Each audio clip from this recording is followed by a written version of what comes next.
এখন জনমিতিক লভ্যাংশ যেটাকে আমরা বলছি এর দুটো ফেজ আছে। একটা ফেজ হচ্ছে যখন আমার ওয়ার্কিং এজ পপুলেশন, যেটাকে আমরা বলছি যাদের 15 থেকে 64 বছরের যেই জনগোষ্ঠীটা, এটা যখন সংখ্যায় বেশি থাকে তখন একটা অনুকূল পরিবেশ হয়। তার মানে এই না আমরা এখান থেকে বেনিফিট পাচ্ছি, এটা বলা যাবে না। এটা নির্ভর করে কতগুলো চলকের উপর। এই চলকগুলোর মধ্যে একটা হচ্ছে যে শিক্ষা, তাকে আমি কী ধরনের এডুকেশন দিচ্ছি। দ্বিতীয়ত হচ্ছে তার স্বাস্থ্য, অর্থাৎ আমার ওয়ার্কফোর্স আছে, সে যদি সুস্বাস্থ্যবান না হয়, সে যদি কর্মঠ না হয় এবং নিউট্রিশন যদি মানে প্রপারলি পুষ্টি না থাকে, তাহলে তো সে কাজ করতে পারবে না। তৃতীয়ত যে জায়গাটি সেটি হচ্ছে যে এমপ্লয়মেন্ট তৈরি করা, এমপ্লয়মেন্টের গ্রোথ রেটটা হওয়া, আর হচ্ছে অর্থাৎ ইকোনমিক পলিসিস থাকা। আর 4 নম্বর যে জায়গাটা সেটা হচ্ছে আপনার ওই এফডিআই বিনিয়োগের মাধ্যমে গুড গভর্নেন্সটা হওয়া। কিন্তু মূল জায়গাটা হচ্ছে জন্মহার এবং মৃত্যুহার, এই দুটো যখন কমে আসে তখন আপনার বয়স কাঠামোর মধ্যে একটা পরিবর্তন আসে। এখন এই পরিবর্তনটা একটা দেশের জন্য দুটো ফেজে হয়। যেমন দেখেন একটা পর্যায়ে কিন্তু আপনি বয়স্ক অবস্থায়, যেমন জাপানের অবস্থা যদি চিন্তা করেন, ওরা কিন্তু এখন বয়স্ক জনগোষ্ঠী কিন্তু মানে পপুলেশন পিরামিডে প্রপোর্শনেটলি বেশি হয়ে যাচ্ছে। সো এটা কিন্তু আমরাও কিন্তু একটা সময় দাবিত হব। যেমন আমাদের হিসেবে আমরা দেখতে পাচ্ছি 2029 সালেই আমাদের এইজিং সোসাইটির দিকে দাবিত হব, 2047 সালে কমপ্লিট আমরা বয়স্ক সমাজে চলে যাব।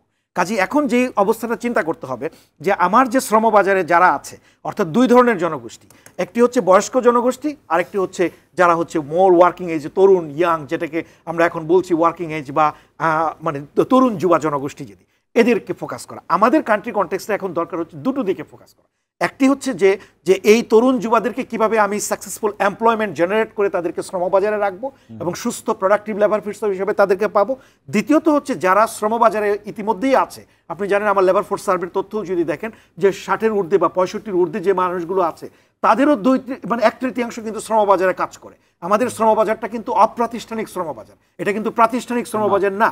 কাজেই ওইটা বিদেশের মতো না। কিন্তু এখন দেখেন যে আপনি নাইজেরিয়ার কথা বলেন, আপনি দক্ষিণ আফ্রিকার কথা বলেন, ওরা কিন্তু ডেমোগ্রাফিক ডিভিডেন্ডের বেনিফিটটা নিতে পারে না। ইভেন আরও বলি আমাদের কাছাকাছি দেশ যে থাইল্যান্ড, এরা কিন্তু সাকসেসফুলি বেনিফিট নিয়েছে। আপনি তারপর যদি আপনি মালয়েশিয়ার কথা বলেন, তারাও কিন্তু যথেষ্ট বেনিফিট নিয়েছে। তারা নিয়েছে কারণটা কি?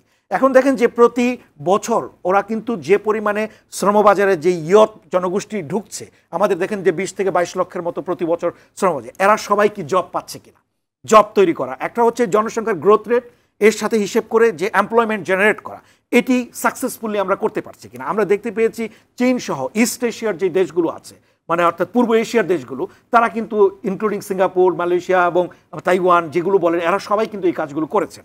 তাহলে প্রথম জানা হচ্ছে তারা এমপ্লয়মেন্ট জেনারেট করেছে পপুলেশন গ্রোথ রেটে। দ্বিতীয়ত যেটি করছে, তারা সাকসেসফুলি এফডিআই আনতে পেরেছে বিদেশ থেকে। আপনি চায়নার এক্সাম্পল বলেন, আমি চীনে 2004 থেকে 2009 পর্যন্ত ছিলাম, আমি দেখতে পেয়েছি যে প্রচুর পরিমাণে এফডিআই এসেছে, তাদের ইকোনমি ওপেন করেছে, স্ট্রাকচারাল রিফর্ম করেছে এবং বিনিয়োগ এসেছে বাইরে থেকে। বাইরে বিনিয়োগ আসলে আপনার জব তৈরি হবে।